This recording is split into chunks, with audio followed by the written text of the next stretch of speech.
Irmãos, bom dia. Vamos orar e iniciar o nosso tempo hoje de manhã.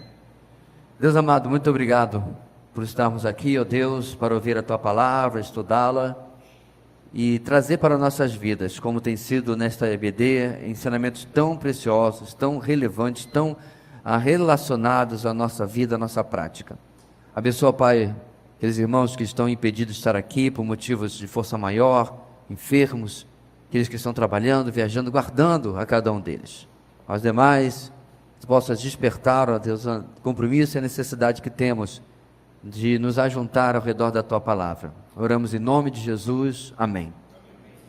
Muito bem, meus irmãos, 1º de junho, lição número 14, como os irmãos bem veem aí na sua revista, no seu material, estamos nos aproximando do final da nossa caminhada, certo? Então vamos lá. Temos apenas 2 lições, essa é a 14ª, temos a 15ª e a 16ª depois, ok? Era muito mais fácil se fosse assim, até o final, né? Mas tinha que inventar, o português é triste. Então a gente vai, irmãos, infelizmente ter mais, felizmente, mas felizmente, né? Mais uma breve interrupção. Tivemos 2 interrupções por causa do dia de comunhão das famílias e da nossa assembleia. Ambos motivos legítimos. Voltamos hoje, mas semana que vem teremos que parar por causa do privilégio de poder ouvir o nosso preletor da 12ª Conferência Teológica Sola Escritura falando da nossa BD, certo? De maneira nenhuma eu ia perder a oportunidade de dar a palavra ao pastor Jairo Cáceres, e aí, conforme o plano, 2 domingos depois nós encerramos aí e já temos chegando pelos correios o novo material para a matéria seguinte, ok? Muito bem, pode seguir adiante, nós temos aí nossa mensagem de Provérbios. Vamos lá juntos, irmãos. O plano moral de Deus para uma vida regrada precisa ser abraçado em atitude de reverente obediência a Yahweh por aqueles que aspiram a uma vida significativa como indivíduos e como membros de uma sociedade pactual. Muito bem. Quais são os nossos objetivos hoje, meus irmãos? Saber. Ao Senhor pertencem o ouro e a prata, e Ele concede a cada um segundo a sua vontade soberana. Não por coincidência, mas por Jesuscidência, a maior parte dos homens da nossa igreja viram sobre esse tema apenas algumas semanas atrás. Trabalho, riqueza, dinheiro, etc. Foi um dos assuntos que nós tratamos no nosso curso dos homens. E, de fato, alguns temas têm se retornado aqui na nossa igreja, e eu costumo ficar atento a isso. Quando Deus fala as coisas mais de uma vez, preste atenção, certo? Porque tem alguma coisa aí. Objetivo: sentir contentamento e gratidão a Deus pelo que temos e pela posição em que nos encontramos. A palavra-chave aí, tirada da primeira palavra, é contentamento. Palavra difícil, biblicamente extremamente relevante para a nossa relação com as coisas materiais e com, digamos assim, as surpresas da vida. Também assunto do curso de homens. A gente vai ficar fazendo essa relação o tempo todo. Porque a vida é que nem o futebol. Como é que a gente fala do futebol? A caixinha de surpresa. Mas não é verdade? Ninguém pode prever o que vai acontecer. Ninguém tem como saber o que vai acontecer depois. A gente prevê, a gente planeja o que pode, mas muito pouco está no nosso controle realmente, ou quase nada. Agir. Trabalhe com sabedoria, seja diligente e tema ao Senhor. Então, meus irmãos, nosso assunto hoje é riqueza e pobreza. Como eu já salientei quando tratamos, de certa forma, deste assunto em outros momentos desse curso de provérbios, dessa matéria de provérbios, eu recomendo muito, se você estava ou não estava em nossa igreja na época, em nosso canal, nós temos já coloquei inclusive o link no grupo da igreja, nós temos uma matéria inteira, cujo nome é Princípios Bíblicos de Finanças. A Bíblia fala muito sobre dinheiro. Infelizmente, muitos pastores e igrejas usam os versículos fora do seu contexto apenas para extorquir as pessoas, certo? Mas além disso, a Bíblia vai nos dar orientação, sabedoria, limites de como lidar com a questão financeira. Ontem eu recebi um vídeo que lá no cantinho está escrito sátira, mas até a pessoa perceber que é sátira, os comentários eram tristes. Lá era um suposto pastor ou algum tipo de palhaço da internet que dizia, deixa eu responder aqui as pessoas, deixa eu parar no meio da rua, por que eu fechei a igreja? Ele menciona a Baixada Fluminense, porque para quem não sabe, era como se fosse lá a periferia do João de Barro, né? Não estou desprezando quem mora lá, mas apenas é um lugar que está ainda loteando, tem muita rua sem calçamento, bem difícil a situação, não tem saneamento básico. Então a Baixada Fluminense é por aí, e inclui também a questão da criminalidade no caso do Rio de Janeiro. E aí, por que eu fechei a igreja na Baixada Fluminense? Porque ela só estava rendendo 80 mil, rendendo, é o termo que ele usa, 80 mil por mês. Enquanto que a da Barra da Tijuca, que é o bairro dos novos ricos do Rio de Janeiro, rende 250 por mês. Por que eu vou ficar com uma igreja que rende tão pouco, se a outra pode me dar 1 milhão por a cada 4 meses? Então, se é uma piada, se é uma sátira é de péssimo gosto. Porque, infelizmente, esse é o retrato que as pessoas acham para o que serve a igreja, no tocante a oferta, dízimos e etc. E a gente sabe muito bem que não é assim. Mas nós vamos falar, meus irmãos, principalmente não sobre dízimos e ofertas, mas sobre a forma como nós lidamos com algo, sobre o que não tem como viver sem. Por quê? Porque simplesmente você não compra comida, você não se veste. De fato, se você não trabalha, você não tem como suprir para si e para os seus. Paulo repreende os Tessalonicenses, porque por uma compreensão meio translocada, que haviam colocado lá de passagem, de que Jesus já havia voltado, ou que iria voltar logo. Se Jesus vai voltar logo, tipo semana que vem, eu vou trabalhar para quê? O que eles faziam? Ia na casa do Tales para comer. Fácil, né? Ia na casa do irmão, mas eles não trabalhavam. Aí Paulo vem com aquela frase famosa, como é que é? Quem não trabalhe, não coma. Porque a nossa vida depende desse sustento. Vamos para a nossa introdução, irmãos. Temos aprendido que o objetivo do livro de Provérbios é ensinar a sabedoria que vem por meio do temor do Senhor. Essa sabedoria é necessária em todas as áreas da vida: casamento, criação de filhos, trabalho e relacionamentos. Hoje entrará nessa lista a aquisição de bens materiais e o lidar com bens materiais. Porém, é importante mencionar que a sabedoria não é a única forma de se alcançar riqueza e, como aprendemos nesta lição, não podemos afirmar que todo sábio é rico. Então, o que nós estamos já estabelecendo desde o começo, meus irmãos? Sem verdadeira sabedoria, não há verdadeira riqueza e o lidar com ela, ok? Porém, sabedoria não é igual ou promessa de riqueza. Precisamos sempre salientar, meus irmãos, que o que nós lemos no Antigo Testamento não pode ser transposto automaticamente para nós na Nova Aliança. Lá desde o chamado de Abraão, a promessa de prosperidade estava incluída, e Abraão realmente foi próspero. Se você lembra bem, Abraão ficou tão próspero que os reinos ao redor pediram para ele se afastar, porque a terra não conseguia aguentar os rebanhos de Abraão e os rebanhos dele. Estava consumindo o pasto de tal maneira, então Abraão se afasta.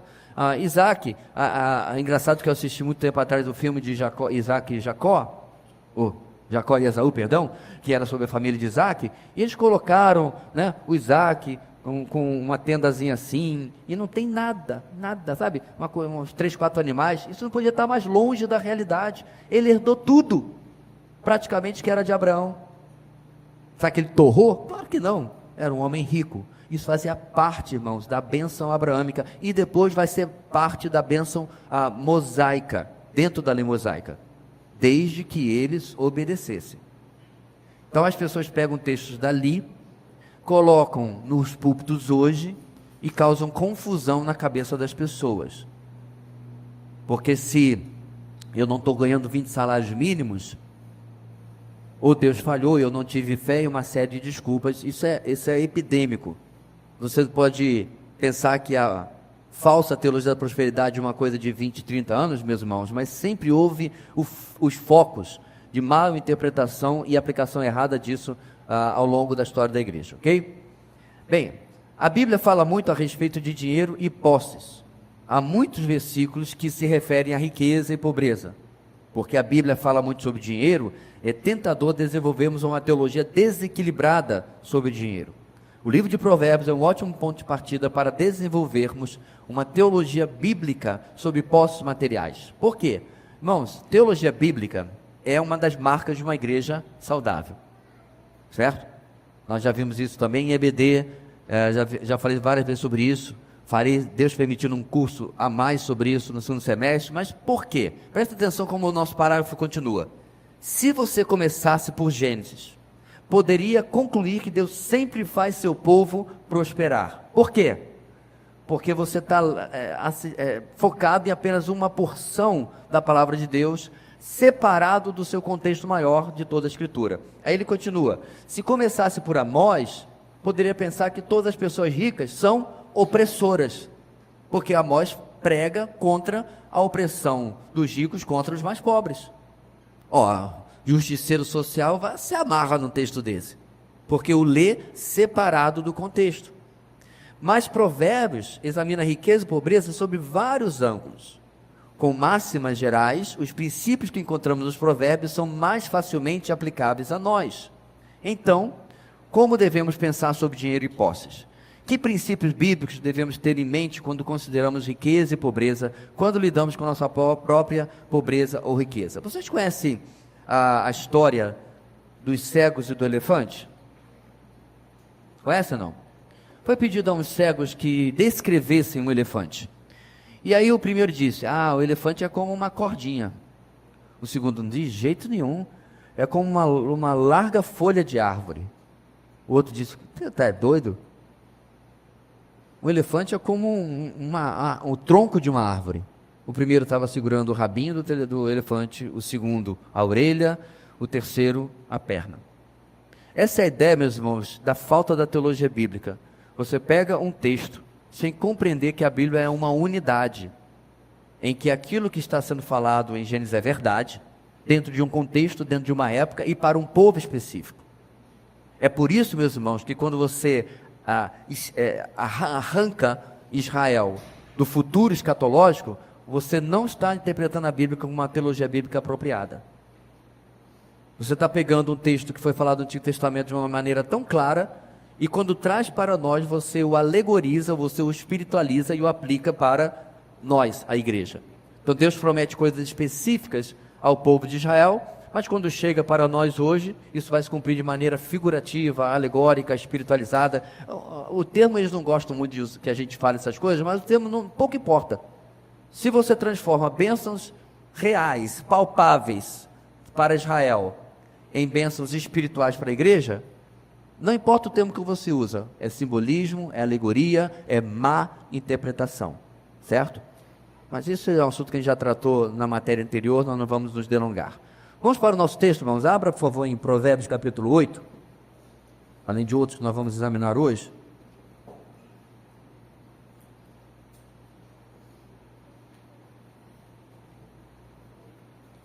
Provérbios 8, 17 a 21.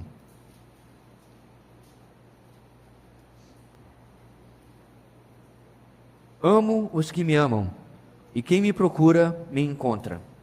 Comigo estão riquezas e honra, prosperidade e justiça duradouras. Meu fruto é melhor do que o ouro puro. O que ofereço é superior à prata escolhida. Ando pelo caminho da retidão, pelas veredas da justiça, concedendo riqueza aos que me amam e enchendo os seus tesouros. Esse é o nosso texto, da onde nós vamos partir para outros ao longo do nosso caminhada aqui. Primeiro tópico, irmãos: Deus abençoa os justos com riqueza. O sábio entende que tanto viver justo quanto a vida insensata trarão consequências espirituais e materiais. O justo, por ser diligente e saber administrar seus recursos, é abençoado pelo Senhor, de tal forma que em sua casa há tesouros, diz o texto de verso 15, versículo 6. Capítulo 15, perdão, versículo 6. Dá uma viradinha, por favor, aí na sua Bíblia. A casa do justo contém grande tesouro. Essa riqueza não se limita a bens materiais, mas diz respeito à alegria, à paz e muitos outros bens preciosos que são fruto de uma vida de sabedoria. Esse pensamento é reforçado pela segunda parte do versículo, que contrasta essa realidade com o lucro dos ímpios. O campo deles também produz abundantemente, porém, ele não desfruta dos demais benefícios da sabedoria. Segunda parte do versículo 15, 6. Mas o rendimento dos ímpios lhes trazem inquietação. Então perceba, meus irmãos, o que Provérbios escreve em 15, 6. A casa do justo contém grande tesouro. E os ímpios estão passando fome? Não, olha lá. Os rendimentos dos ímpios lhes trazem inquietação. O que é isso? Porque pela falta de sabedoria em lidar com aquilo que eles têm alcançado, pela falta de sabedoria em lidar com aquilo que eles têm conquistado, isso acaba se transformando em uma fonte de inquietação, de lhes roubar a paz, muito mais do que o contrário. A sabedoria, ela não é usada apenas para sucesso, mas para o sucesso mais paz, sucesso mais tranquilidade na vida. Eu não sei quantos já tiveram que lidar com pessoas de grandes posses, por causa do meu trabalho na área de informática nessa cidade. Eu lidei com juízes, com empresários, políticos e assim por diante. E uma coisa a maioria tinha em comum: ou gente inquieta e gente sem paz. Ficava impressionado. Como alguém pode ser tão rico e poderoso, não ter uma vida boa e ainda insistir nesse curso, né? No que está fazendo. Obviamente, meus irmãos, o fator principal na vida dessas pessoas, a ausência principal é óbvia, é Cristo. É Ele que é o diferencial. Mas o que me surpreende, irmãos, era alguns casos onde era um irmão em Cristo, mas ainda assim era inquieto, porque ele não era sábio. É isso que nós estamos estudando aqui. Porque a grande questão não é o quanto você tem. Quando nós estamos tratando sobre riqueza aqui, nós estamos tratando necessariamente sobre R$1 milhão. Nós estamos tratando aqui sobre as posses que Deus tem nos colocado. Elas têm nos dominado ou nós as dominamos? Nós as possuímos ou elas nos possuem? E é muito fácil, irmãos, nosso contra-cheque, nosso carro, nossa casa, se transformar em algo que eu abordei ontem na mensagem que fui pregar, em objeto de idolatria para nós. Uma das obras da carne, inclusive. Ok? O justo e toda a sua casa prosperam porque a bênção do Senhor está sobre eles. O autor usa uma linguagem muito conhecida do pacto, em que a vida de obediência atrai a bênção divina e a desobediência atrai a maldição. Isso está lá no capítulo 3, versículo 33. A maldição do Senhor está sobre a casa dos ímpios, mas Ele abençoa o lar dos justos.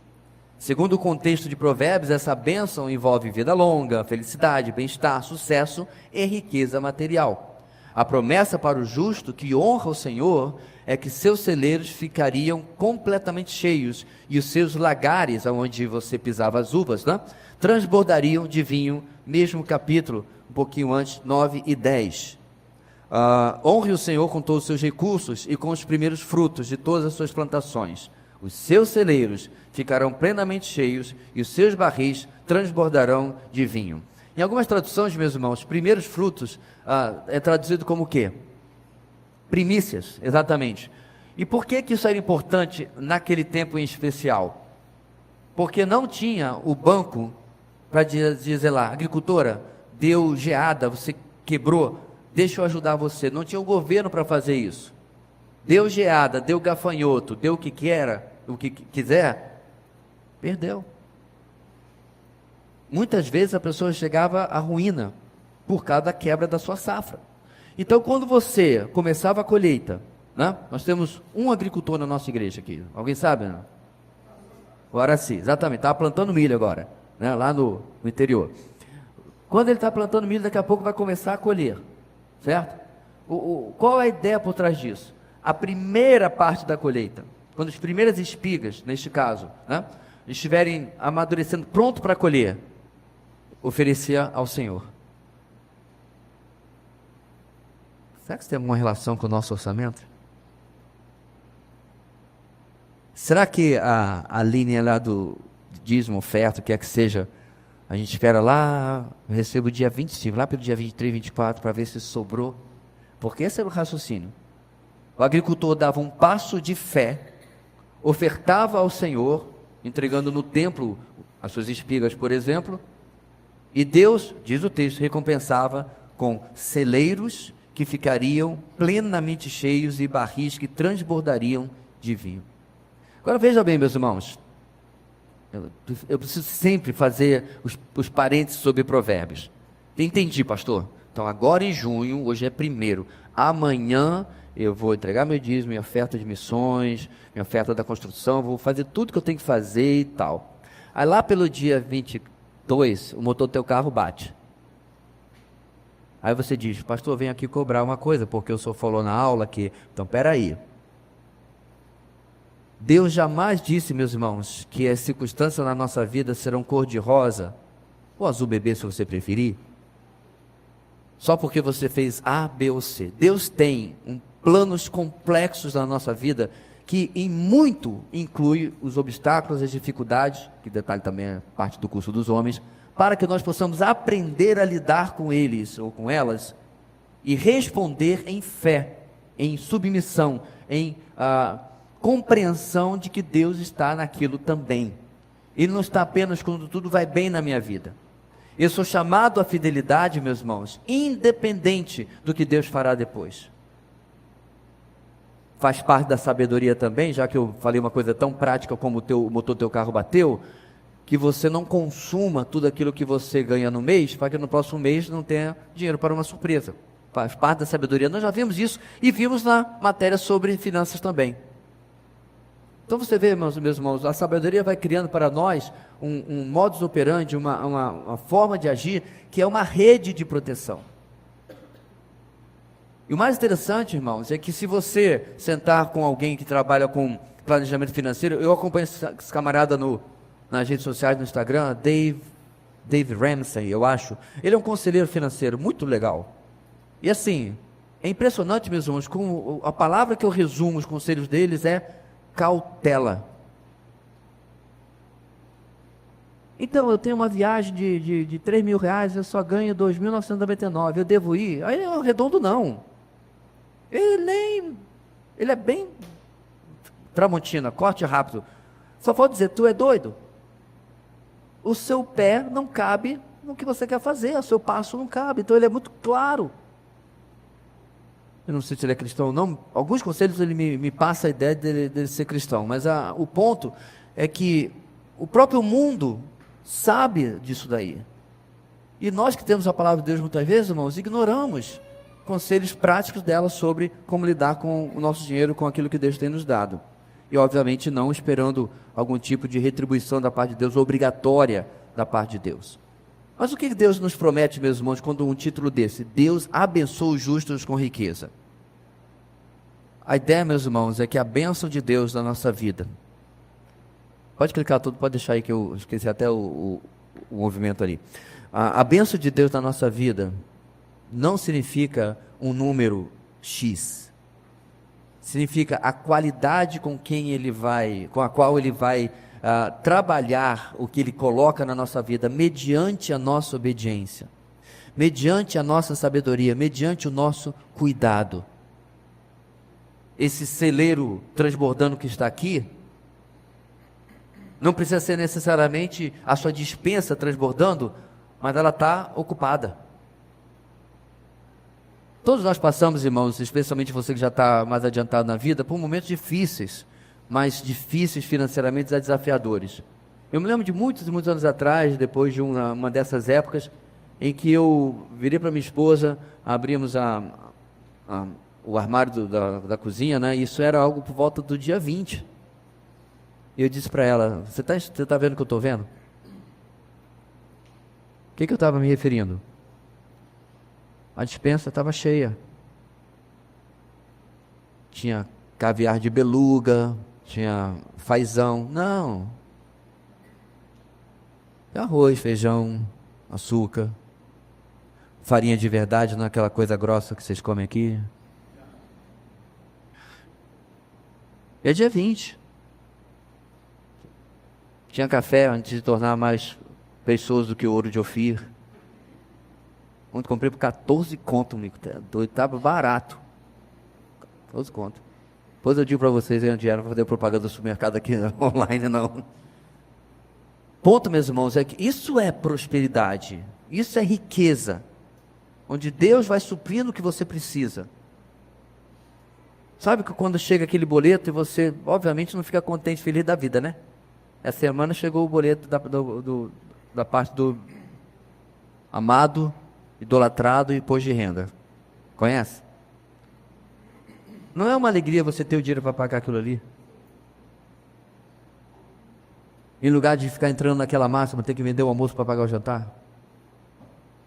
E isso, meus irmãos, não é como que Deus faz brotar, olha um pezinho de dinheiro aqui, não, mas só nota de 10, vamos esperar em Deus para dar nota de 50, de 100, não existe pezinho de nota, é um conjunto onde a minha sabedoria vai sendo usada por Deus para corrigir na minha vida más decisões. Então deixa eu puxar a fila, quem já tomou más decisões financeiras aqui? Alguém? Mais alguém? Só eu?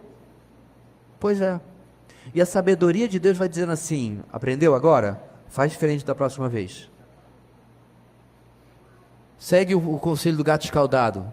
Passa longe da água fria, porque vai dar ruim. E a gente vai aprendendo. Segundo, já está lá, a riqueza é fruto da sabedoria. Já aprendemos no livro de Provérbios que quem encontra o Senhor recebe a sabedoria. Agora, somos informados de que quem encontra a sabedoria recebe também bens materiais. As riquezas e toda sorte de bens andam na companhia da sabedoria. Esse é o texto básico que nós lemos. Observe que o jovem não deve buscar a sabedoria com a intenção de ficar rico, pois como veremos, isso não é uma promessa.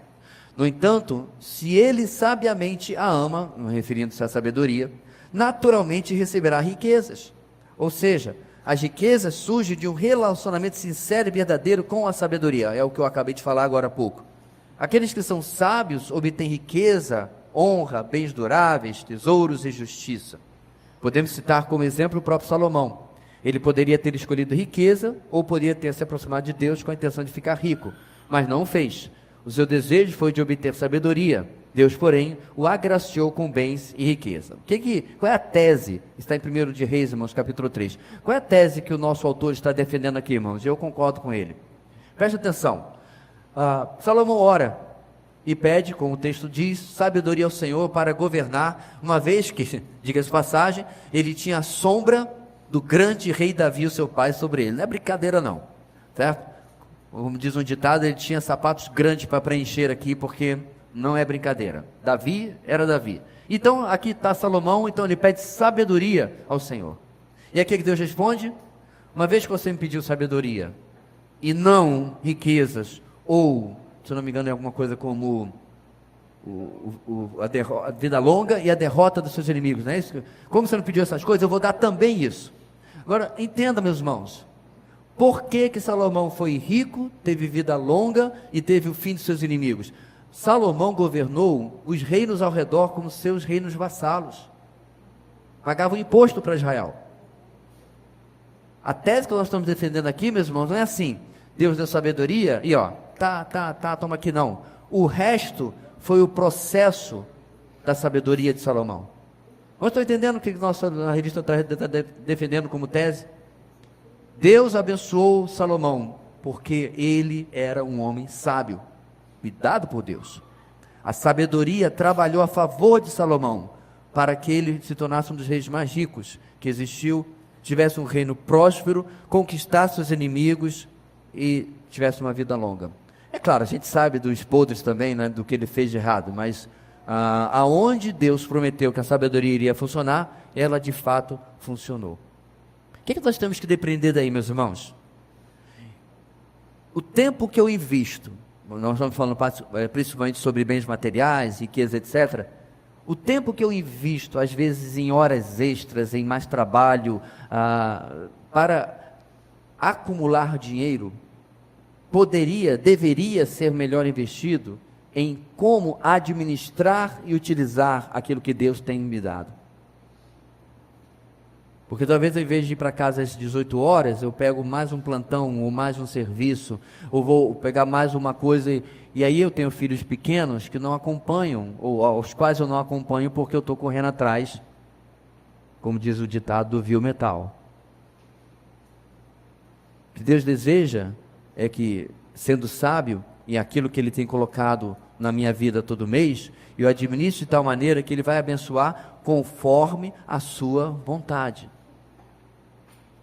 Não é, entendi, pastor, então eu vou me contentar com o que tenho, vou administrar sabiamente, e ano que vem sai a minha Mercedes. Não.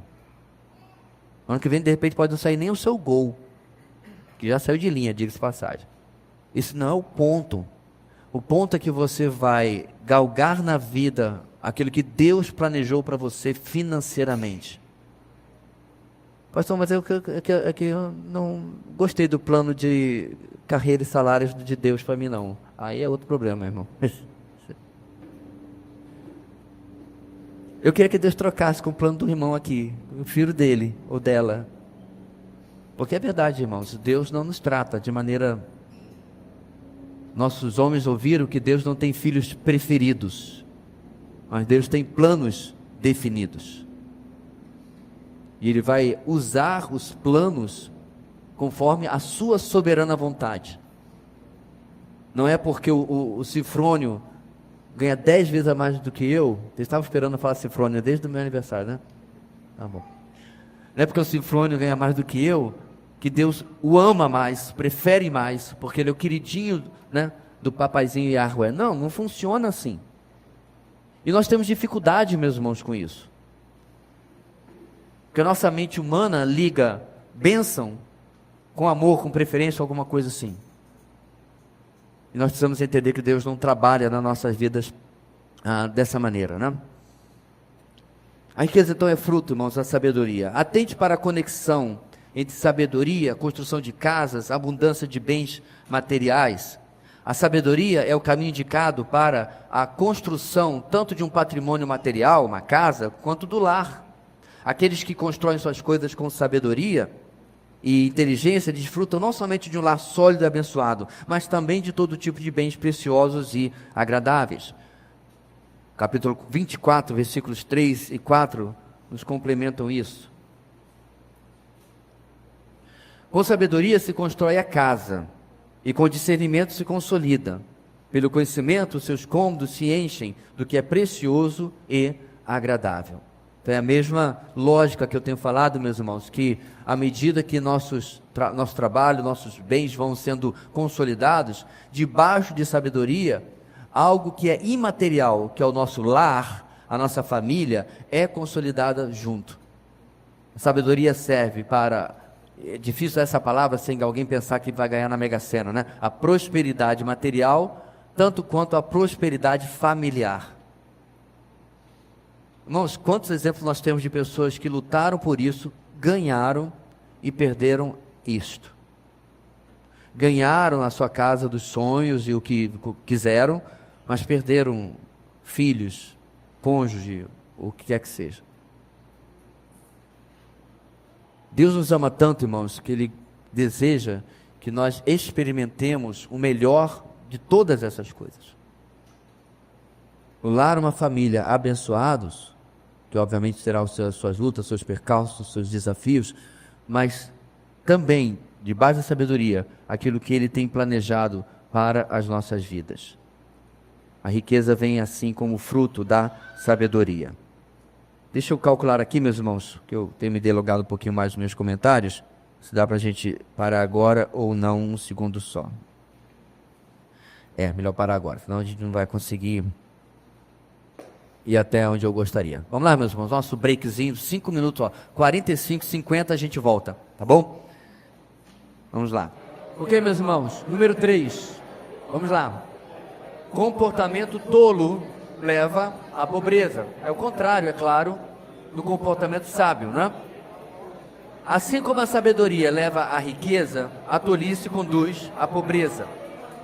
Ao falar sobre isso, o objetivo do autor não é simplesmente justificar uma situação social, mas principalmente incentivar o abandono da tolice e conduzir o jovem ao comprometimento com a sabedoria.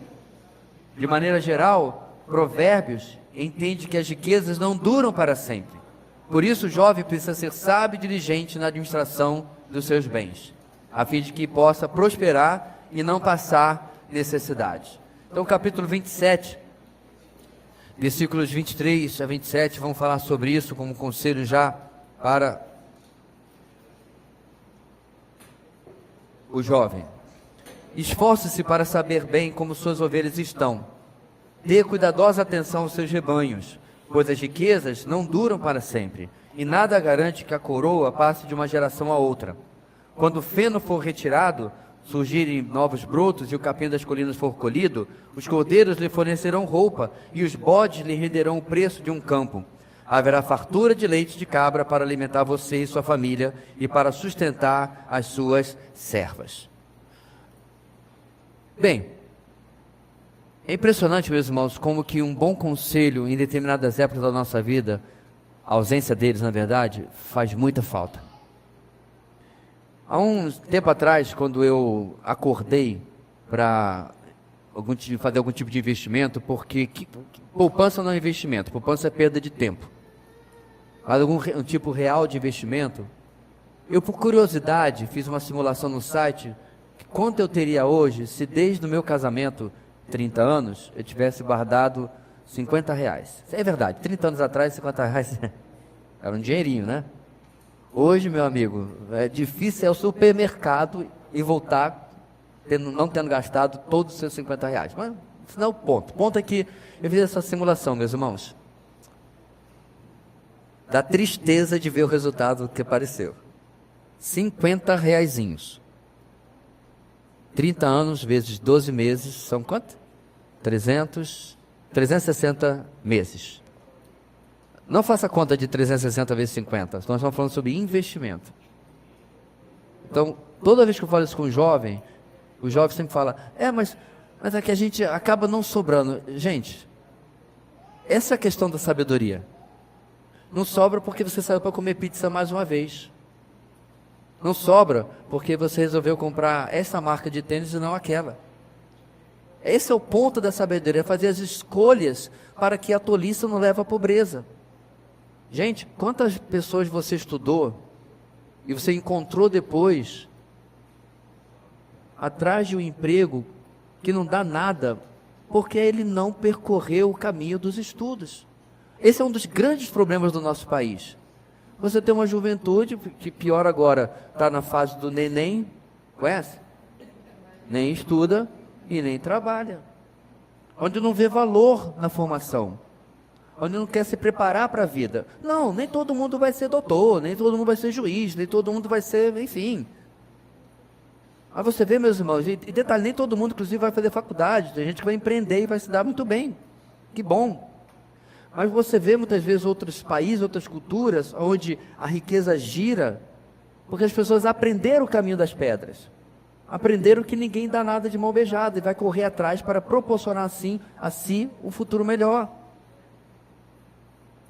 Mas vocês que trabalham particularmente nas escolas, vocês têm presenciado uma geração que eu não sei o que pensa do futuro.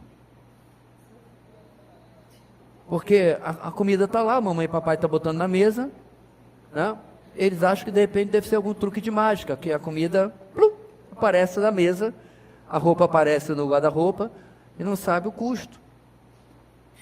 Os jovens aqui, você se lembra do seu primeiro impacto? Quando você foi comprar com o seu salário, você começou a trabalhar com o seu salário alguma coisa? Eu lembro uma coisa emblemática da minha vida de casado. Quando eu comecei a apagar as luzes de casa.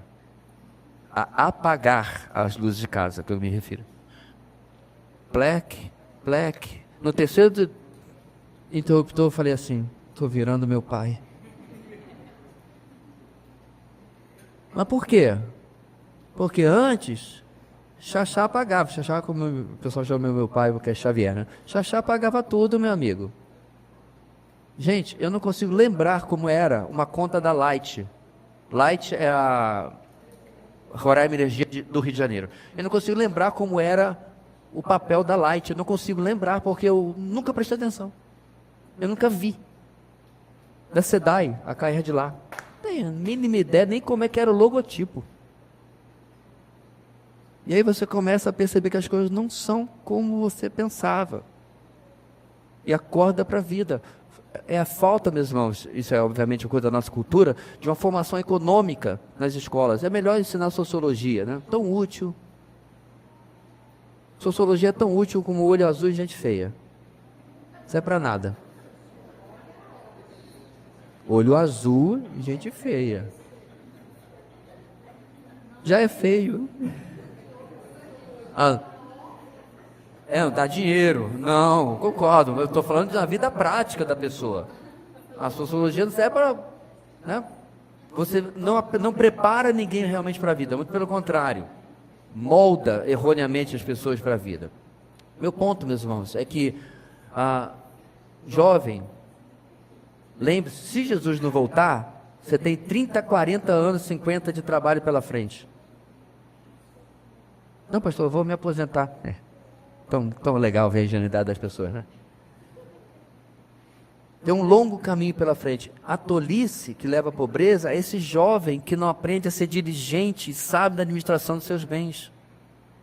Repito, meus irmãos, eu queria ter tido alguém que tivesse me sentado e diz, olha, é assim, é assado, faz assim, não faça assim. Tive que aprender a trancos e barrancos. Eu fico vendo vezes quando meus filhos falam, não pai, isso aí que você faz é coisa de adulto premium. Eu fico pensando, quando foi exatamente que eu pude sequer chegar perto de merecer tal título? E fico temeroso de que não tenha sido há tanto tempo assim. Foi bem mais perto do que eu gostaria de admitir. Por quê? Porque dei muita cabeçada. Eu tenho certeza que muitos adultos aqui concordam comigo. Tomaram decisões erradas, precipitadas, podiam fazer de outra maneira. E, em alguns casos, não ouviram conselhos. Essa semana, eu não lembro, nós temos com as duas turmas, né, irmãos, com os homens, eu mencionei como é importante em uma igreja nós detectarmos aqueles irmãos que são mais equilibrados, até mais habilidosos nesta área que nós estamos tratando. Não tenha vergonha de pedir ajuda. Eu sentei, eu não quero falar porque não me pediu, mas eu sentei com um jovem, creio que na época tinha 30 anos aqui, para aprender um pouco sobre investimento, porque eu não sabia lé com cré, não sabia nada. Eu com 50 anos tive que aprender com um cara de 20 e pouco, 30 anos, porque eu não sabia nada. E aprendi, vi que eu podia fazer o que eu não podia fazer por causa da questão de tempo, e fui atrás, tardiamente, mexer com uma coisa que eu já devia estar mexendo há muito tempo. De repente, meus irmãos, você está patinando na sua vida administrativa, e isso aqui vale para todos, mas é particularmente para os varões e varetas, ok? Você está patinando porque você não pede ajuda. Você não vai atrás para dizer, meu irmão, como é que você faz e como é que você não faz? Aliás, eu gosto muito do nosso grupo dos homens, né? Mas ele é 70% brincadeira, 30% coisa mais séria. De repente a gente podia mudar essa proporção e colocar lá bons conselhos sobre coisas práticas da vida como isso. Senão, o tolo vai ser levado à pobreza. O que mais, irmãos? Ele vai estar falando sobre o pastor no texto. Então o pastor precisa conhecer o estado das suas ovelhas, cuidar de seus rebanhos, ser diligente na hora da colheita, para que possa usufruir do trabalho, do fruto do seu trabalho. A justificativa é apresentada no verso 24, a saber, as riquezas não duram para sempre. Então, o trabalho sábio e diligente se faz necessário. Caso contrário, quando o mantimento acabar, a pessoa passará necessidade. Eu fico assustado, meus irmãos, com esses artigos, eles são muitos que tem na internet, como que 90% dos ganhadores de grandes fortunas, quer seja por loteria ou por herança, acabam sem nada. Prazo máximo, 5 anos. Como você torra 20 milhões em 5 anos? 20 milhões colocado numa boa aplicação, dá por baixo 20 mil por mês. Sem fazer nada, meus irmãos. Dá mais, não? Eu estou dando 1% só. 200 mil? Não. É verdade. Fez o cálculo decimal errado. 200 mil. Entendeu? O camarada ganhou uma herança, ganhou na loteria, ganhou sei lá o quê. O tio trisavô morreu, né, e ele deixou para ele. Ele torrou em 5 anos. Esse é o tolo. Ele tosquiou as ovelhas, matou as ovelhas, comeu a costela e ficou sem nada. Esse camarada merece ir para o pasto, pastar no lugar das ovelhas. Mas isso não é um caso. Eu parei de ler esses artigos, uma época que eu estava olhando sobre isso, por causa da aula anterior, né, da matéria anterior, não, a matéria de finanças, porque chegou a ser deprimente. Eu não perdi nada, eu fiquei deprimido por eles. O tamanho da tolice, o tamanho como que é a natureza humana, é o famoso ditado, né, que nunca comeu chocolate, quando come se lambuza, na sua maior expressão. Eu falei, loteria e herança, né? A loteria e herança são as duas fontes. Não entendi? Sim, mas esses são os artigos que eu estava lendo. Só que aí eu expandi, Reginaldo, para fora do país, né? Inclusive lá nos Estados Unidos eles criaram uma alternativa, não sei se vale para todas as loterias ou lotes, etc., que em lugar de receber tudo de uma vez só, você pode receber ao longo da sua vida. Porque eles já entenderam que o ser humano não consegue se controlar. Já pensou? Você começa a receber, vamos chamar assim, tipo uma pensão da loteria que você ganhou.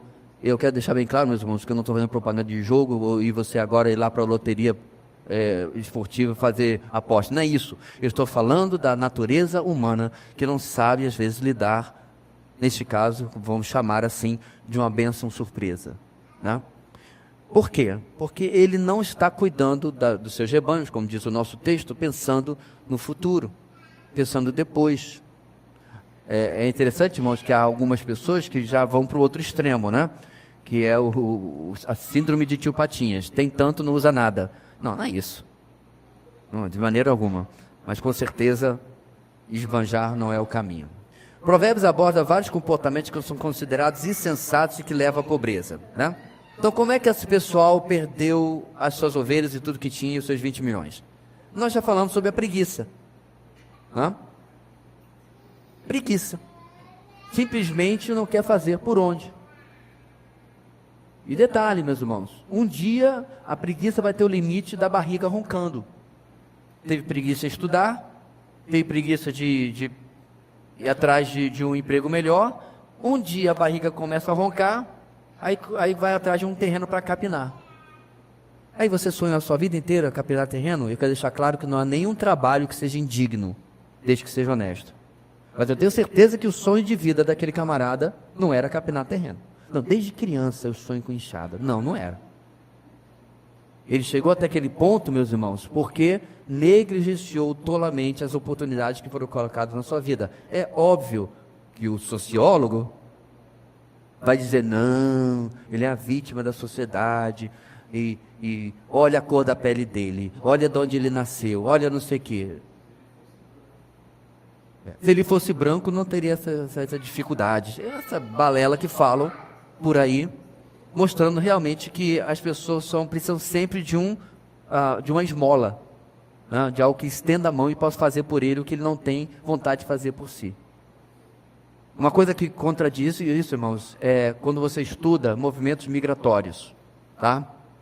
E você percebe que o povo vindo de tal país, e veio desse país, com uma mão na frente e outra atrás, puxando a cachorrinha, como fala, desenvolveu de maneiras completamente diferentes. Ninguém tinha nada. Eu vou dar um povo, que às vezes parece que eu puxo um pouquinho a sardinha, mas não é. Qual foi a última vez que você viu um judeu pobre, miserável, pedindo ajuda? Eles migraram da Segunda Guerra sem nada, lá para os Estados Unidos. E hoje, a maior parte dos estúdios de cinema, e grande parte dos produtores e tudo, está na mão deles. Como é que eles conseguiram? Por que outra cultura não conseguiu? Preguiça, falta de diligência, falta de iniciativa. E aqui, meus irmãos, vou ser sincero, eu acho que esse é um problema da cultura brasileira em geral, e está piorando. Desde que nós aprendemos que eu posso não fazer nada e o governo me dá tudo, isso tem piorado drasticamente. Uma irmã da nossa igreja que casou e mudou, trabalhava numa comunidade aqui perto durante anos, comunidade fora da cidade. A comunidade tinha sua roça, tinha sua pequena criação de animais, tudo funcionava, mas é uma coisa assim bem idílica, coisa até bonita e tal. Aí entrou a maldita Bolsa Família. Ninguém planta mais nada, ninguém cria mais nada, As mulheres ficam o dia inteiro nas redes sociais e os homens o dia inteiro bebendo. Irmãos, isso não é coincidência. Para que você vai trabalhar se alguém dá? E se as suas aspirações são tão pequenas, nesse enquanto é a Bolsa Família, que R$600 é o suficiente? Ou sei lá quanto é que ganha. Você vê o efeito que dá quando você substitui o esforço e o empreendimento humano pela mão estendida? É óbvio que você precisa ajudar em determinados casos, em real necessidade. Mas não é o que a gente vê na sociedade hoje, particularmente a sociedade brasileira. Instrução, rejeição à instrução. Segunda coisa que leva à pobreza é a falta de ouvir conselho. É a falta de ouvir, isso não vai dar certo. Eu passei por isso e deu ruim, olha aqui o meu exemplo, olha aqui o exemplo de fulano. Pressa excessiva em ganhar dinheiro. O que a pressa excessiva em ganhar dinheiro faz, irmãos? A gente ignora os outros princípios que temos já visto em Provérbios. Como cuidado, por exemplo, com os filhos. E você acaba conquistando alguma coisa na vida, mas perde de outro lado algo muito mais importante. Inclusive passando por cima de princípios de moralidade e ética também. Empréstimos mal planejados. Quem nunca? Não precisava, o juro não era esse que deveria ter buscado, não era o momento, a prestação anual do que você pode pagar. Eu já tive dificuldade de explicar para uma pessoa que ganhava R$4.500, com uma prestação que ele queria assumir, por mais que era uma coisa muito nobre como uma casa, não cabe dentro do seu orçamento hoje. Buscamos online, eu mostrei para gente que sabe muito mais do que eu, quantos por cento que uma parcela de casa própria pode ocupar do seu orçamento no Brasil. Eu falei, você está colocando 15% acima do mínimo do máximo, que está colocado aqui nesse artigo, de um economista.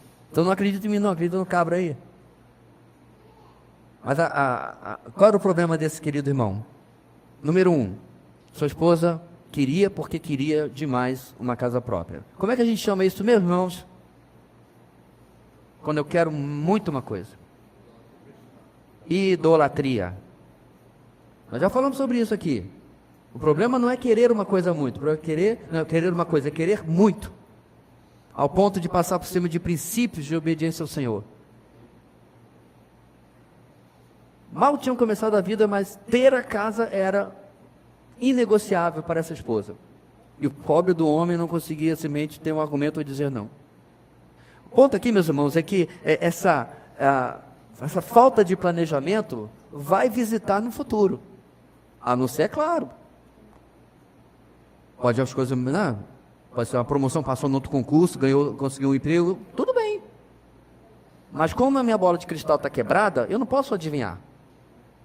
Ninguém recebeu profetada de que Deus, não, pode assumir essa dívida, porque Deus vai lhe prosperar, varão. De repente ele recebeu e eu não sei, né, uma palavra dessa. Ficar como fiador, nós já tratamos sobre isso também, irmãos. Essa é uma situação muito complicada na vida hoje em dia. Eu contei para vocês o caso de um irmão antigo da nossa igreja que assumiu do seu melhor amigo como fiador o empréstimo estudantil da filha dele. Hoje ele está pagando a faculdade da queridinha profissional que não assume sua responsabilidade. Ela deu calote e ficou para ele. Onde ela mora, pastor? Embaixo da ponte? Não, uma casa própria. É mau caratismo mesmo. E porque ele fez algo que a Bíblia diz claramente para não fazer, hoje está pagando. Já deve ter terminado, né? Porque isso é uma história de 15 anos atrás, eu espero que já tenha terminado. Em muitos momentos, não é apresentada uma atitude específica por causa da miséria. O sábio usa uma metáfora para se referir à recompensa material que vem sobre o sábio e à miséria que vem sobre o tolo. Enquanto o sábio é reconhecido e honrado por sua riqueza, o insensato, isto é, aquele desprovido de sabedoria e compreensão, é iludido por sua própria estultícia. Vamos lá, irmãos, Provérbios 14. Versículo 24, tanto parte A como parte B. A riqueza dos sábios é sua coroa, mas a insensatez dos tolos produz apenas insensatez. É o significado da palavra estultícia, tolice, burrice, né, insensatez. Ele é iludido porque ele pensa que sabe mais do que realmente sabe. Seguindo, irmãos, número 4. A riqueza dos tolos não durará. Provérbios reconhece que, assim como os sábios, os tolos podem acumular bens materiais com facilidade. Porém, suas recompensas são superficiais, pois no final receberão a paga pelo seu trabalho, a destruição. O princípio estabelecido é de que aquilo que se constrói muito rápido também se perde depressa. Porém, aquele que enriquece com trabalho diligente prospera, e seus bens tendem a permanecer ao longo do tempo. Voltando aqui uma página, no texto anterior, versículo 13, capítulo 13, perdão, versículo 11, o dinheiro ganho com desonestidade diminuirá, mas quem o ajunta aos poucos terá cada vez mais. A ideia, meus irmãos, do ganho rápido é porque ele foi fazendo atalhos, né? Ele foi indo por caminhos mais fáceis para conquistar aquilo. E aí que está a questão. Porque, vamos ser sinceros, meus irmãos, aonde exatamente o dinheiro vai transbordar simplesmente pelo trabalho duro? Isso não existe, isso é muito raro. São casos específicos, foi o famoso 1%. Eu inventei aqui um copo de vidro que mantém a bebida fria ou gelada por um toque aqui nesse microchip, tarará, tarará. Pode ser. Uma invenção revolucionária que você vai patentear e vai vender. Mas, gente, quantos Elon Musk tem no mundo? Quantos você pode dizer fez aquilo e bum, né? São pouquíssimos. Por outro lado, o acúmulo do que quer que seja de quantidade de bens ou riquezas é algo progressivo ao longo do ano. É um projeto de médio e longo prazo. Porém, quando corta-se caminhos pela desonestidade, termo que está no texto bíblico, isso, como vem, poderá ir. Bem, o número 1, meus irmãos, para nós exemplificarmos isso, eu concordo, está um pouco longe da nossa realidade, é a corrupção no nosso país. Sabe aquela corrupção que o cara roubou milhões, depois teve de devolver, depois veio um determinado sujeito e disse que não houve roubo? Peraí, mas se não houve roubo, como é que o camarada devolveu? Bem-vindo ao Brasil. É a realidade que a gente tem hoje. Processos são anulados de coisas que foram devolvidos porque comprovaram que a pessoa de fato roubou. Mas agora que o processo foi anulado, aquilo que ela devolveu faz o quê? Devolve para ela? E é o que a gente vê. Corrupção. É um esquema, é uma cultura geral. E, via de regra, meus irmãos, a gente não pode afirmar que todos se darão mal a médio prazo. Gostaria que fosse assim. Mas aqui e acolá a gente vê um ou outro sendo pego, né, de fato, e aí a gente vê o caminho curto que tem de duração da riqueza adquirida com desonestidade. As riquezas dos tolos não têm a capacidade de sustentá-los no dia da calamidade. Quando doenças, crises, tragédias, acidentes, etc. chegam, os bens materiais não conseguem reparar os danos da alma ou restaurar o bem-estar, pois não podem consolar o coração aflito. Na perspectiva de Provérbios, os justos tendem a escapar das dificuldades da vida e, mesmo quando enfrentam dificuldades, recebem livramento. Já os ímpios, mesmo os bem-sucedidos, são apresentados como desprovidos de proteção e consolos divinos. O que o texto está dizendo? Ele está dizendo que quando o tolo, o desonesto, passa por um problema, ele simplesmente, o que ele tem não ajuda nada. Mas peraí, pagou um ótimo hospital, enquanto que o pobre do sábio, que não tinha tanto, foi para a fila do SUS. Não é isso que o texto está dizendo, irmãos. Bem apropriadamente, o nosso autor coloca: não conseguem reparar os danos da alma. De nada vale a riqueza no dia da ira divina, mas a retidão livra da morte. Meus irmãos, um relacionamento com o nosso Deus que invade a ausência do consolo que o bem material poderia trazer. Claro, eu e você adoraríamos poder pegar uma pinta aqui, eu vou para São Paulo, para o Albert Einstein para ser tratado, pegar um jatinho, né, particular, ir lá para o melhor do melhor, para não ter nenhuma dúvida que estou tendo. Quando eu cheguei aqui, eles falaram que o melhor médico de Boa Vista chamava-se Varig. Varig, né? Porque a medicina aqui está tão, segundo os locais, tão atrasada que era melhor pegar avião do que correr o risco e morrer aqui, né? O pessoal lembra da Varig, né? Companhia aérea. E VASP também, ainda também tinha. Você tinha a disputa das duas aí. Mas o ponto é, não fique aqui. Claro que ter dinheiro nesse ponto é bom. Porém, como não é a nossa realidade, nem sempre nós podemos simplesmente ir para um médico particular ou um hospital particular, ou o melhor tratamento possível. Ainda assim, meus irmãos, Deus está no nosso problema, na nossa luta. Deus está naquele diagnóstico, consolando aquele que vive com sabedoria. Como nós temos tratado desde o começo, sabedoria não é receita para dinheiro, mas receita para uma vida rica em todos os aspectos, independente da quantidade de dinheiro ou bens que isso irá acumular. Ainda no ponto 4, irmãos, Provérbios condena a aquisição de riquezas por meios ilícitos. Ao fazer uso de mentiras, a pessoa pensa que está enganando, como um passarinheiro que arma armadilha para o pássaro. Porém, isso tudo é vaidade, e a verdade é que a pessoa está armando a emboscada para si mesma. Por mais que seja possível obter bens materiais por meio de opressão, o resultado será a pobreza. Indo mais à frente novamente, Provérbios 21, versículo 6. A fortuna obtida com língua mentirosa é ilusão fugidia e armadilha mortal. 22:16. Tanto quem oprime o pobre para enriquecer-se, como quem faz cortesia ao rico, com certeza passarão necessidade. É interessante, irmãos, eu tenho certeza que você já leu a Bíblia toda e passou por Provérbios, ou fez aquele desafio, né? Um capítulo de Provérbios por dia. Já reparou como versículos tão interessantes assim passam batido? Diferente da gente parar e meditar de fato. Tá, o que Deus está me falando aqui?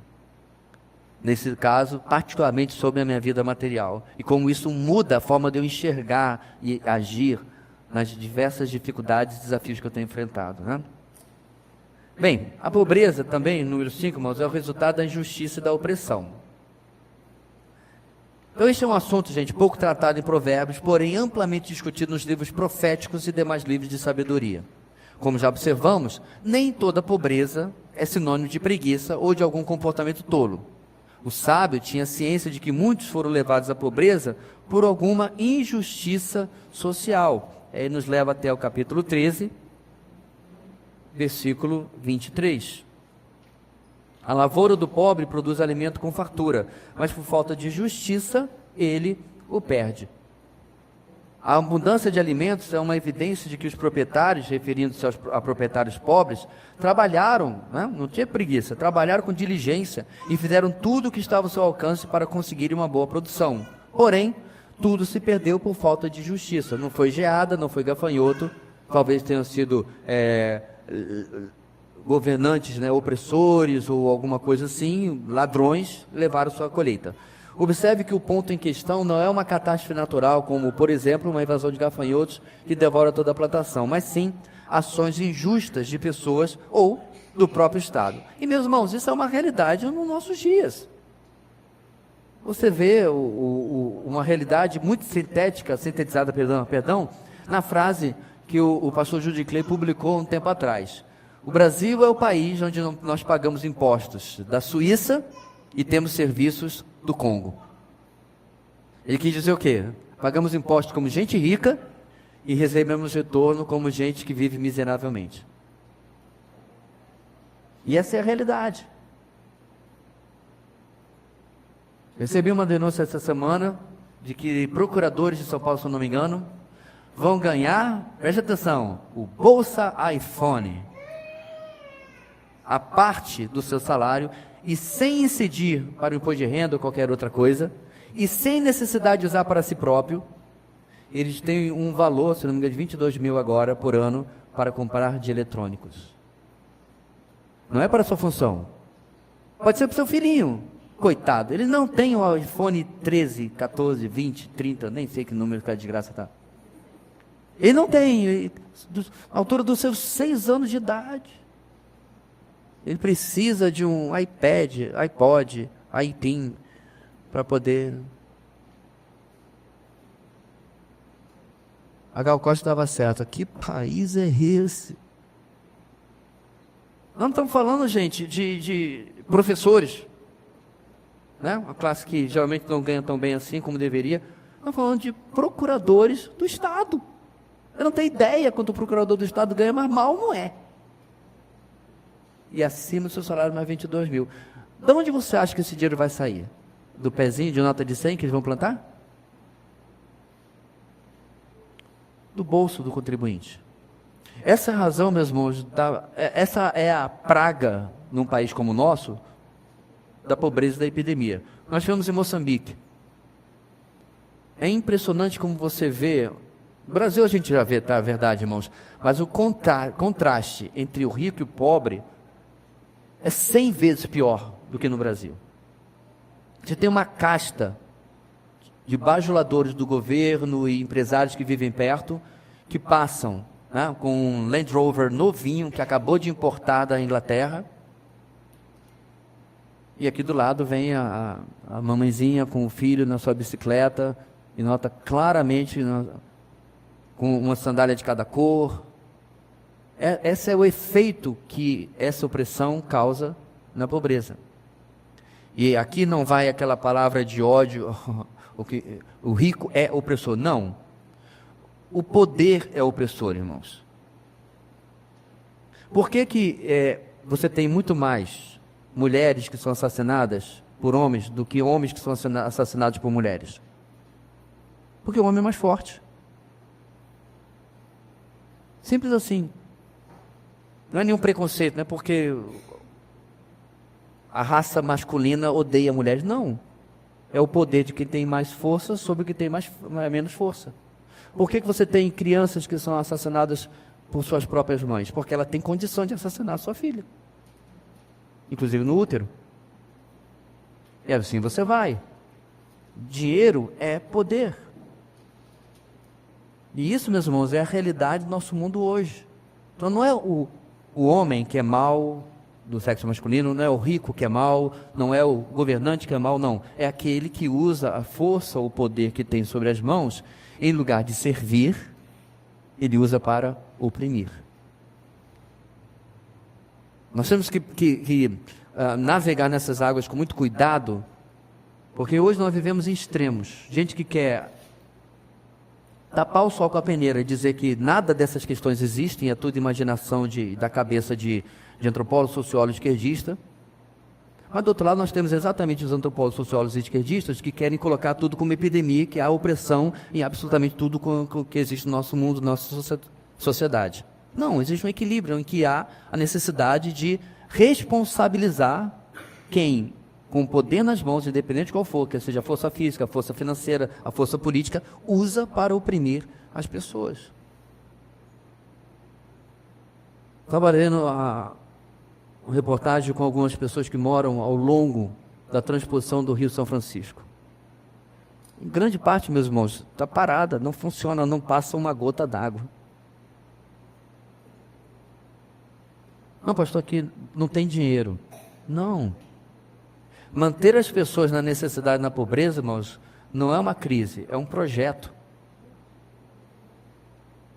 Porque se você ensina a pescar, quem vai mais lhe procurar? Quem vai mais atrás de você? Não. Aí estão lá, adivinha o quê? O que cresceu nos últimos 2 anos? A indústria do carro-pipa. Voltou. Estava falindo, olha. Porque o que gastou-se bilhões para se fazer não foi mantido, não foi cuidado, foi desprezado, e em boa parte o rio não flui mais, porque são calhas, né? São várias calhas. Irmãos, o testemunho das pessoas é de partir o coração. Investiram, contraíram empréstimos para plantar em pequenas propriedades, e agora vai fazer o quê? Não tem água para continuar em frente. Então, de fato, irmãos, a opressão causa, a injustiça causa pobreza. Deixa eu pegar um gancho com o que nós falamos também no curso de homens. Mas desculpa, mas está tudo muito fresquinho, desculpa, as irmãs não estavam lá, mas e aos homens que resolveram não ir. Mas o ponto, meus irmãos, é que como nós mudamos isso? E uma das coisas que nós aprendemos, irmãos, é que em nossos lares, certo? Está o potencial da mudança da nossa sociedade. Eu não acredito que, por exemplo, William Wilberforce, do nada, do ar, resolveu um dia se levantar contra a injustiça chamada tráfico negreiro, tráfico escravo. Irmão nosso, ovelha de John Newton, autor do hino Amazing Grace, William Wilberforce queria servir a Deus, e Deus foi conduzindo-o para a política. E durante décadas, ele lutou no parlamento para acabar. Na Inglaterra, pelo menos que eu saiba, não havia escravos. Posso estar equivocado, tem que pesquisar mais, mas você não vê isso claramente lá. Mas eles contrabandeavam, eles traficavam escravos, obviamente da África, para outros países, certo? Quando a lei passou, a Marinha Real Britânica passou a fiscalizar as águas, parou com o comércio escravo, né? E passou a fiscalizar o escravo de negros para as Américas e para as colônias, e o escravo entre os muçulmanos. Então, pastor, é a religião da paz. Vai nessa. Eles traficavam escravos e a Inglaterra foi atrás deles também. Quem foi o estopim, meus irmãos? Alguém que foi criado num lar cristão, de pais que colocaram o conhecimento e o temor do Senhor no seu coração, e ele cresceu e fez diferença na sociedade. Eu acho, meus irmãos, que a gente precisa de mais estadistas cristãos. Repare que eu não usei a palavra políticos. Prefiro não usar. A gente precisa de estadistas cristãos. Gente que faça a diferença. Hoje de manhã eu assisti um vídeo, o nome do camarada, é secretário de Defesa dos Estados Unidos. Não lembro. Ele convocou o Pentágono e todo o Ministério da Defesa, presente ou online, para participar de uma reunião mensal de oração. Voluntária. Não obrigou ninguém, não vai cortar o ponto de ninguém, nada. Na palavra que ele dá, o vídeo eu posso compartilhar depois, mas está em inglês, ele fala sobre o reconhecimento da nação, que a tarefa que eles têm diante de si é maior do que eles conseguiriam fazer por conta própria. Que inclusive deve ser a nossa atitude para com tudo.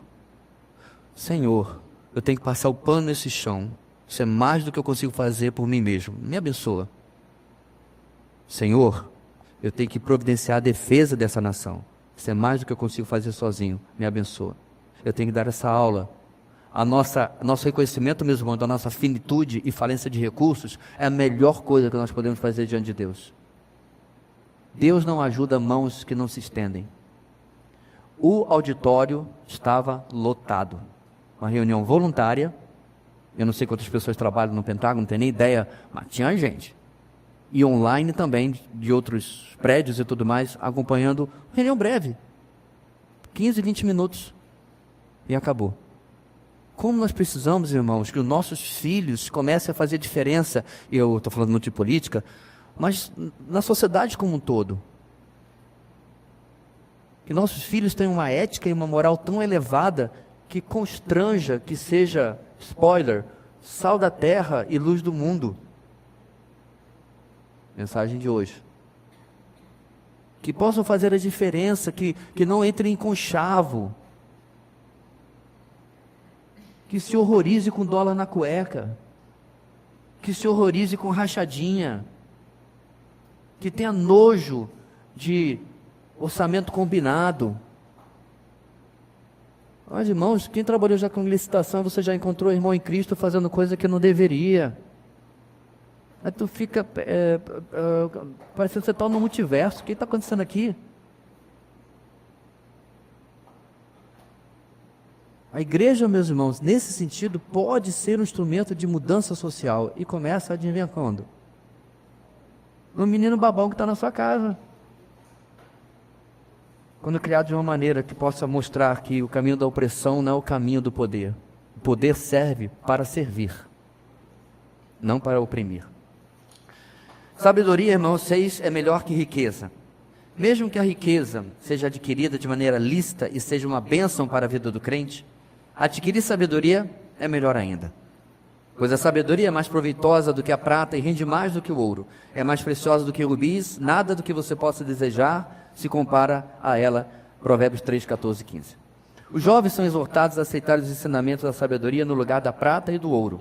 Por mais maravilhosa que seja a riqueza, Provérbios entende que a sabedoria excede muito em seu valor. De maneira geral, a sabedoria anda de mãos dadas com a riqueza, porém, em certos momentos, elas são inconciliáveis. Nesse caso, a pessoa precisará escolher uma das duas. O sábio faz um contraste entre o rico e o pobre, entre integridade e perversidade. Provavelmente esse seja um caso em que a pessoa precisou escolher entre ganhar dinheiro ou manter a integridade. O sábio não tem dúvida, é melhor ficar desprovido de bens materiais e preservar a integridade do que seguir o caminho do perverso, mesmo que esse caminho leve a uma vida abundante. Eu não sei quantos aqui que prestaram serviço ou foram a vender para o Estado e se depararam com situações assim. Eu já passei por isso. É extremamente tentador, meus irmãos, cruzar a linha e o limite daquilo que é sugerido. Mas antes, Provérbios 28, versículo 6. Melhor é o pobre íntegro em sua conduta do que o rico perverso em seus caminhos. Você tem contas para pagar, você tem, se for o caso, funcionários para sustentar, você tem a sua empresa que precisa crescer e expandir, e aí vem aquele representante do secretário, do auxiliar, do vereador ou deputado, ou o que quer que seja, e faz, como diz o Dom Coliano, uma proposta irrecusável. E aí? Porque você não pensa assim, finalmente chegou minha vez de me dar bem. Não, você racionaliza e contemporiza com o que eu acabei de mencionar. Você tem contas para pagar, você tem filhos para sustentar, você tem, né? Aí você faz a primeira, aí você faz a segunda, você faz a terceira, você faz a quarta vez. O irmão em Cristo nosso, que a gente conhece de longa data, né? Na verdade a família da minha esposa já conhecia antes daqui, ele trabalhava na seção de licitações da Cefaz, na época. Inclusive, quando eram serviços pequenos, que podiam ser dados diretamente para uma pessoa, ele me deu 1 ou 2 para poder fazer lá e adesentava para conversar.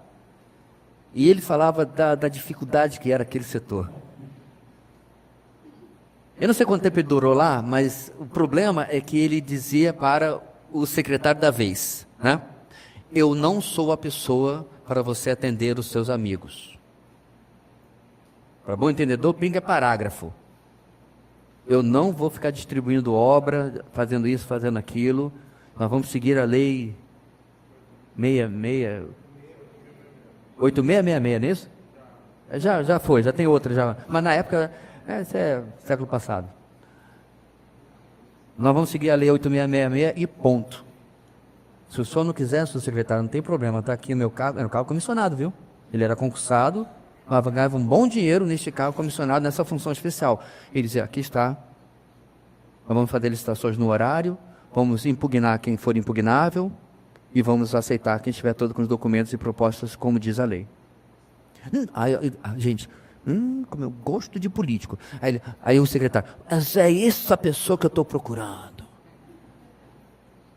Porque essa administração vai colocar ordem nesta casa. Vou nem dizer que era o governador na época, que você vai rir de uma afirmação dessa.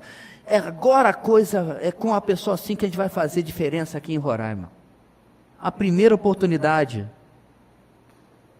ele fazia diferente. Só dava um jeitinho, dava uma outra forma, ia por ali, ia por aqui. Ponto, meus irmãos, é que o caminho do perverso é assim. Ele acha, ele pensa que vai passar de boa. E nós temos que tomar uma decisão. Porque venhamos e convenhamos. Eu não sei quanto é, mas não devia ser um cargo comissionado pequeno. Você é cabeça da licitação da Cefaz. Já pensou? Alguém pesquisa depois e vê quanto é que não é um cargo desse. E o nosso irmão disse, está aqui meu cargo, eu escrevo a carta agora, eu entrego, para não corromper a minha integridade. Possuir grandes tesouros pode ser uma bênção, porém se o preço implicar distanciar-se do Senhor, não vale a pena. Temer o Senhor é o mais importante do que qualquer pedra preciosa ou qualquer valor que alguém consiga obter nesta terra. O que o autor destaca é que, em muitos momentos, o cristão precisará escolher entre temer o Senhor e ficar com pouco, ou acumular bens materiais e ficar inquieto. Não podemos buscar riquezas em detrimento do nosso relacionamento com Deus, pois somente Ele pode nos conceder a paz que excede todo entendimento e contentamento. O que Provérbios ensina é que se custar a nossa paz, é caro demais e não vale a pena. Eu quero fazer uma consideração aqui, meus irmãos, mas antes o nosso texto, nós estamos falando bastante sobre honestidade e tudo mais, mas eu quero ir um pouquinho mais longe. Versículo 16 do capítulo 15. É melhor ter pouco com temor do Senhor do que grande riqueza com inquietação. Então a gente falou sobre licitação, sobre conchavo e tudo mais. Isso realmente é verdade, sobre manchar-se ou não, sobre ter integridade ou não. Mas calma aí, existe outra coisa muito mais fácil de nós embarcarmos, que é passar por cima de outros princípios bíblicos. Quando Deus fala sobre a prioridade que precisamos ter na nossa vida, qual seria a forma mais sintética que podemos colocar? Deus, certo? Cônjuge, família, igreja. E aí trabalho vai para cá, ó, vira um novo Deus na minha vida. Então perceba, meus irmãos, isso é um resumo do resumo, suprassumo do que eu posso colocar, e aí você pode criar tese de doutorado em cima disso daí, mas quando a gente inverte, corrompe essa ordem, nós estamos passando por cima desses mesmos princípios, está nos faltando integridade, e a conta chega. Você não é responsável por qualquer coisa ruim que aconteça na sua vida, mas muitas vezes você tem coparticipação. Porque escolhemos errado, escolhemos mal, de como vamos fazer. E não há máquina do tempo, temos que fazer agora da maneira certa e colher no futuro. Então quando a gente fala, meus irmãos, sobre distanciar-se do Senhor, aqui no comecinho do parágrafo, que não vale a pena, não é apenas porque eu estou fazendo algo ilegal, porque a gente, fica aqui, graças a Deus, eu não trabalho com licitação, tomara que Deus fale o coração dos irmãozinhos, porque eu estou livre da palavra do pastor dessa manhã. Não. Tem muita coisa na vida, meus irmãos, que a gente deveria fazer do jeito de Deus, com sabedoria, e fazemos do nosso jeito. E depois reclamamos que está doendo, que a coisa não está dando certo. Nesse sentido é que a sabedoria também é melhor que essa riqueza que eu estou tentando alcançar para a minha própria força.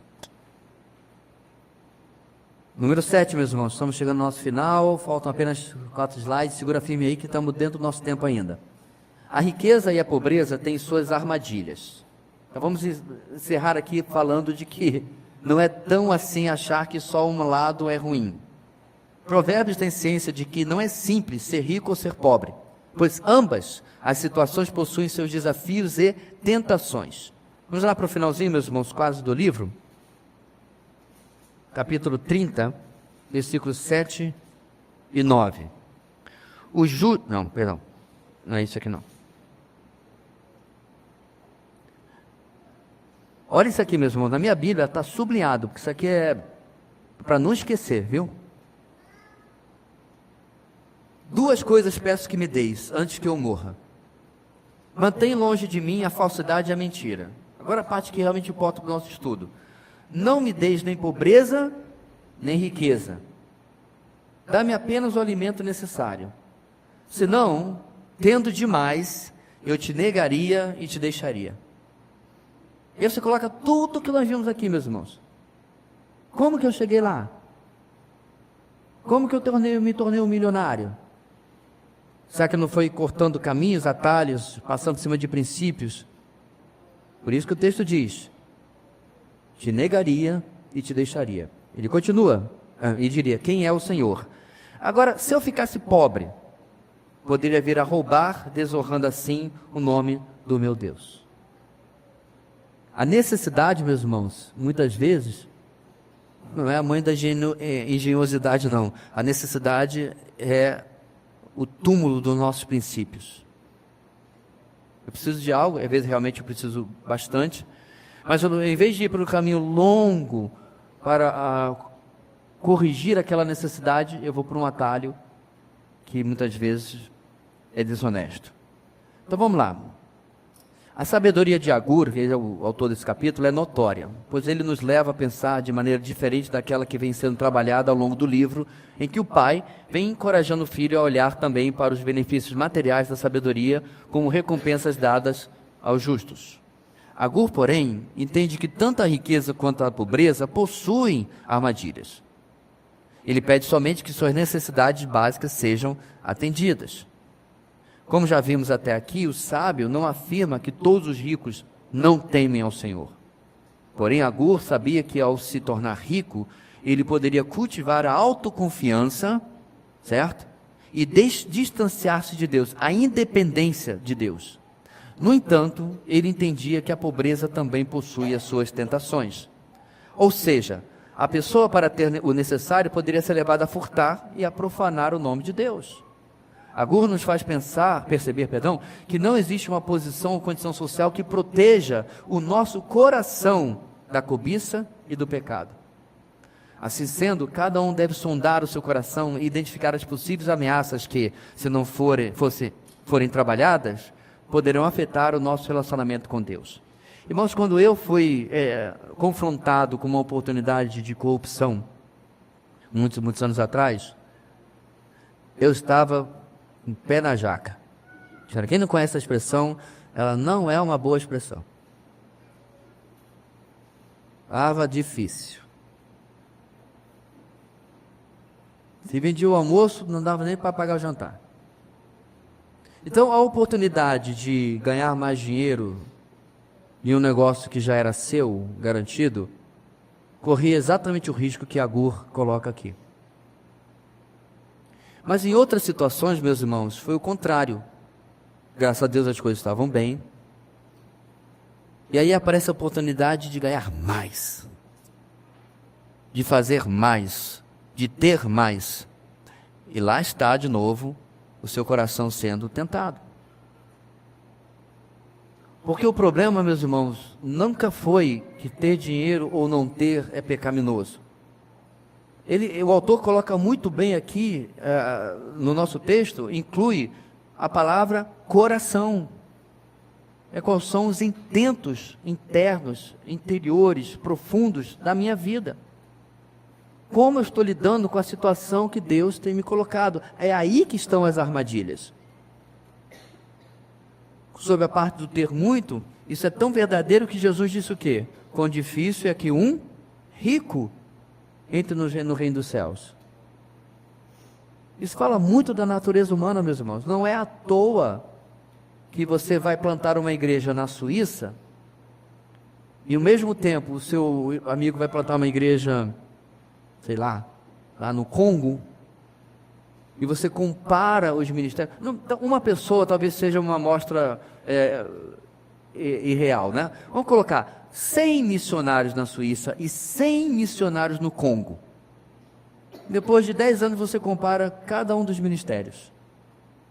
Eu posso garantir para você que esses irmãos lá da Suíça ralaram, meu amigo, ralaram. Cada um está lá com seus 10 anos, né? Está lá com seus 20, 30, 50 membros das plantações de igreja que eles começaram. Enquanto que lá no Congo, essas 100 igrejas estão com 3, 4, 5 vezes mais. Qual o problema do ser humano? O problema do ser humano, meus irmãos, é quando aquele seu filho que engatinhava e agora começou a andar, e aí você vai dar a mão e daqui a pouco ele faz o quê? Do alto dos seus 1 ano e meio, 2, você não precisa mais de você. E já sei andar. Até quando ele cai, rala o joelho e bate a boca no chão. Aí volta, né? Que é o que a gente faz com Deus, diga-se de passagem. Mas essa é a ideia por trás, meus irmãos, do lidar com o mundo material para nós, pecadores, em relação ao Senhor. E eu não preciso mais, eu já consigo fazer sozinho. Olha aqui o meu celeiro cheio de bens, olha o meu lagar cheio de vinho, olha a minha conta de investimento, né? Banco do Brasil aqui, olha só. Se pudéssemos, a gente dava de tio Patinhas e botava uma piscina para nadar no dinheiro. quando na verdade aquilo deveria ter um lugar completamente diferente na nossa vida. Irmãos, essa é uma questão, o pastor amigo falava assim, o grande erro dos evangélicos é não entender que dinheiro é um assunto altamente espiritual. Tão espiritual que a Bíblia fala exaustivamente sobre isso. Porque é uma das coisas mais fáceis de se tornar um ídolo na nossa vida. Tendo muito ou tendo pouco.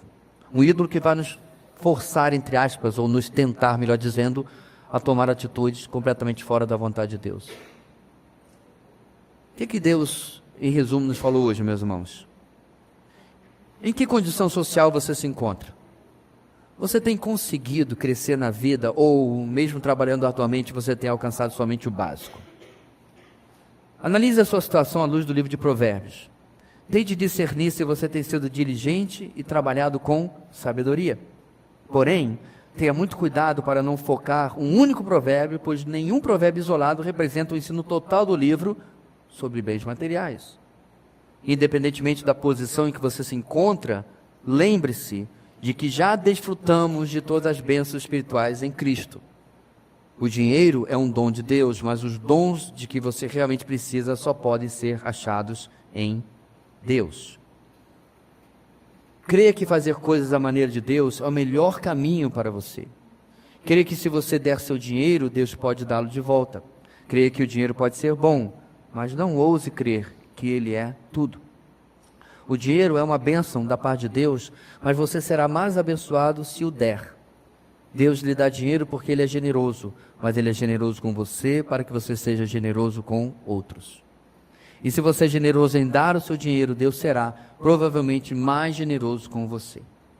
É sábio economizar dinheiro, mas não pense que o dinheiro dá verdadeira segurança.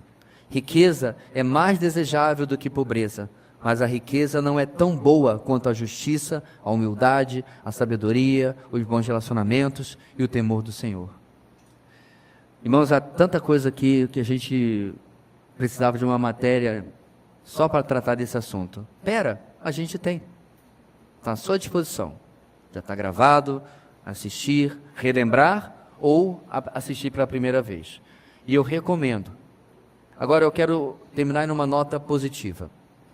Há muitos anos atrás, irmãos, eu percebi, e essa foi uma das motivações de nós tratarmos aquela matéria antiga, que nós tínhamos uma congregação endividada. Nós percebíamos isso por diversos relatos e por alguns pedidos de oração que aqui e acolá eu ouvia. E havia muita gente com a proverbial corda no pescoço.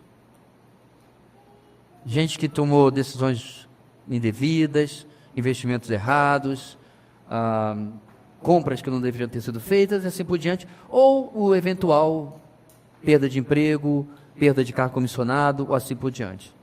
E era bastante gente, pessoal, muita gente mesmo. Se você reparar no seu boletim, também como fruto desta época, nós temos, logo no final da parte que você faz as suas anotações, não é isso? Dicas sobre finanças, sobre mordomia bíblica, estão lá. Ano após ano eu coloco. Terminou a última, porque é uma por semana, 52, eu volto para a primeira. Na esperança de que alguém esteja lendo e aplicando a sua vida material. E para a glória de Deus eu reconheço, meus irmãos, que mesmo que durante um longo período, isso tem o seu efeito. Eu percebo, né, conversando com irmãos e tal, muito mais cautela, muito mais maturidade e sabedoria na forma de muitos homens, particularmente, que é o que eu tenho mais contato, lidar com a sua administração pessoal, familiar, né, dinheiro, etc. Glória a Deus por isso. Mas eu não acredito que, número 1, nós temos todos chegado no ápice do que podemos chegar de sabedoria financeira. E número 2, eu não acho que isso seja a totalidade da nossa igreja. Portanto, uma aula extremamente relevante, um assunto extremamente importante. E eu termino com aquilo que eu falei há alguns minutos atrás, meu irmão. Peça ajuda.